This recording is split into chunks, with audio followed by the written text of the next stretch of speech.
We've decided to get the swinging arm painted because it was pretty rough in the end. So we took it to a local shot blaster powder coater. Really quick turnaround. We haven't even looked at it yet. So this is the first time we're going to have a look at it. And wonder what it's going to look like. It's going to be interesting to say the least.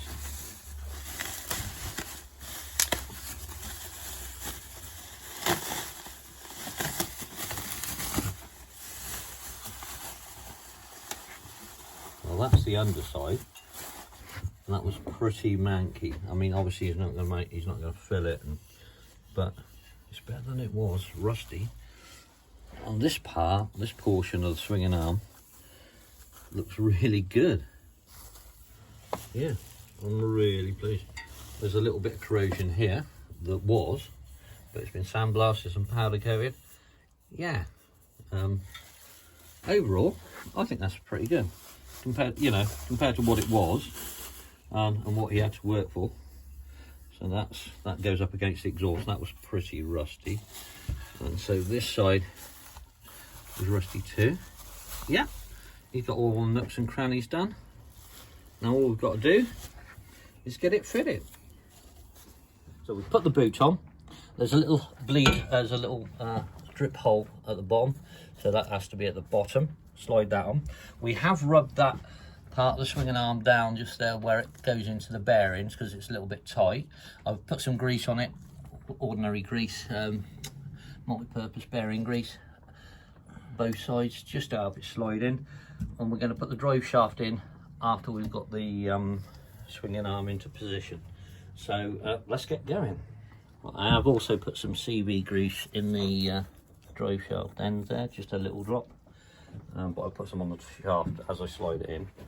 So we're going to try to get this up in. I've got to get the cameraman to give me a hand to position it.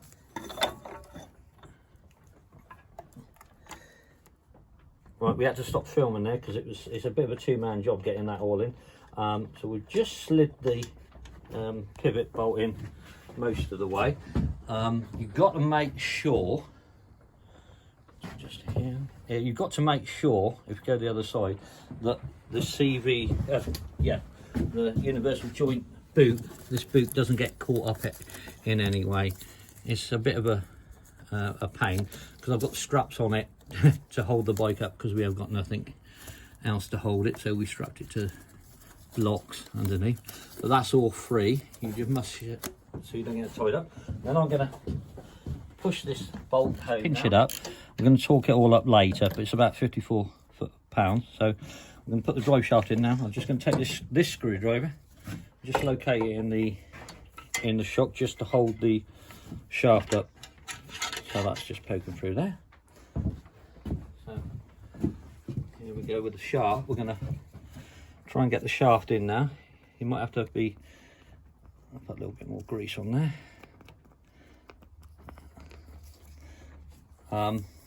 Might be a little bit fiddly when it comes to the universal joint end. Can't really show you because I've got a job to get my fingers in there, let alone show you what's going on. But if you get lucky, it will go in straight away. It took a little bit of fiddling, but that's in. That just slid right in there. Now I'm going to take this CV grease again, and I'm going to put some on the end of this shaft. It does tell you the right grease in the workshop manual, actually. Yeah, I don't want a lot on there. And then line it all up. It just slides on the shaft. Making sure you've got the spring in there. Just there you go. Yeah, that's all working. So 4 washers and 4 nuts.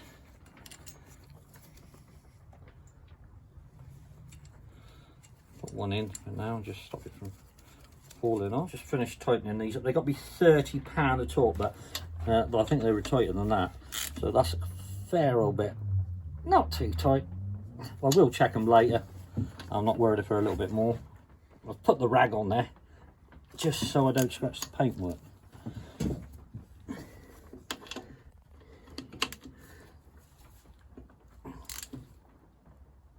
Right, that's that done. Just going to put the stator back now. Stator, keep rectifier. Stator, 2 little 10mm bolts. Just chuck them in there. Okay, now you can see I've put the rear shockers on. We're going to put the back wheel in now. You might also notice we've taken the little of the inner wing out off as well, because that needed a little bit of paint, but we can get to that when we put it back together. So I'm going to start by putting a little bit of the CV grease on the drive, just a little bit all the way around there, just a little bit. I've greased there is a spacer that goes in here, long spacer. I've greased that up, ready to go. It's down here, and so we can slide that in. I'll slide it all the way, and that sort of goes inside. So there. And now I'm going to put the back wheel in. So get that, put it up on board, put the brake tab in. Oh, that's just the washer. Pick him up, slides in there nicely. There's a little bit of a jiggly woo to get in there. So you've got washers and spacers galore. Now you've got a little spacer here. I'll put the grease on it. What we're going to do, we'll put that spacer in there like that. And then we're going to put the shaft in there like that, and then we're going to put the washer in there like that. That should go. Just hold that there, just in place. Now I'm going to pull. The cameraman can hold the shut. I'm just going to pull the wheel in. That slid in nicely there, and then I'm just going to get hold of this. I'm going to use copper and hide. Just see where that is, just so the nut is showing to the end of the swinging arm, like that. And I'm going to tighten this up, and I'm just going to put the washer and nut on, just temporarily loose.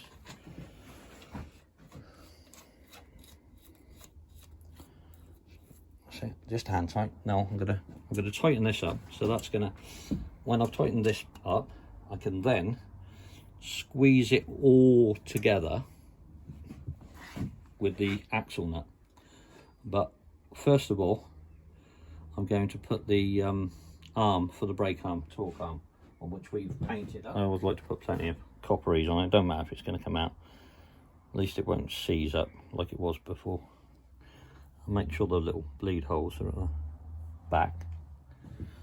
So slide that up in there. We actually painted this torque arm with chrome paint spray. It's not too bad actually. So you need a 12 and a 14mm spanner for these. So for this end, the rear end, you need just a 12mm because the bolt's actually captive inside of the back of the hub. So flat washer first, spring washer, and then the nut. I've got new split pins for these once they're tight. I'm just going to do all these loose just to get it all into position. Now we're going to torque everything up. We've got everything loosely into place. We're going to start with a pinch bolt, which is 16 Newton meters, 11 pound torque. So that's got to be done at first, making sure that you've got this bolt level with the swinging arm there.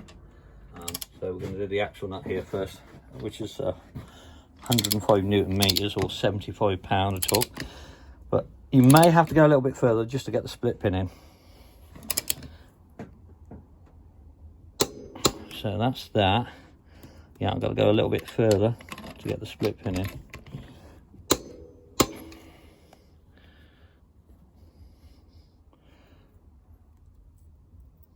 So 70 Newton meters torque, and there's a tag there you have to bang over.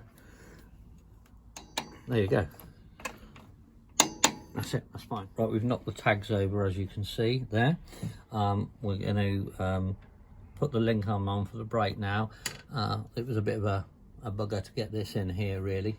But that's done. And then when I've done that, I'm going to do up the torque arm nuts. Just do them up really tight with hand and put the split pins in. So let's put this in now. So could you put the brake on, please, cameraman? Just slot that in there.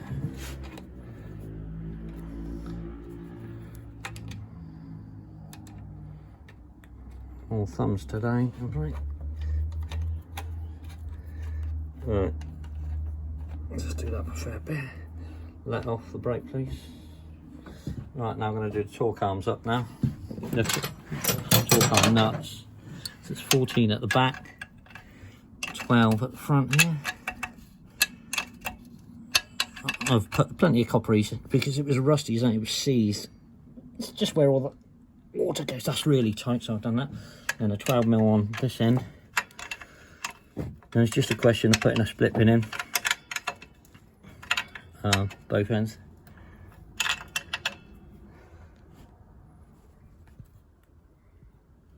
That's tight now. Just split the split pin. Just put the back one in. There you go. Oh,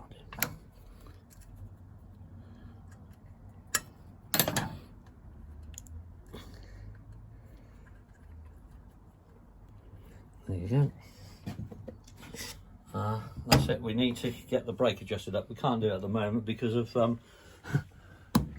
the wheels hitting on the back of the ramp. We're going to have to put the on the axle stand, and then we'll de-block the engine, and I think we're going to clean the carbs out next. Thanks for watching.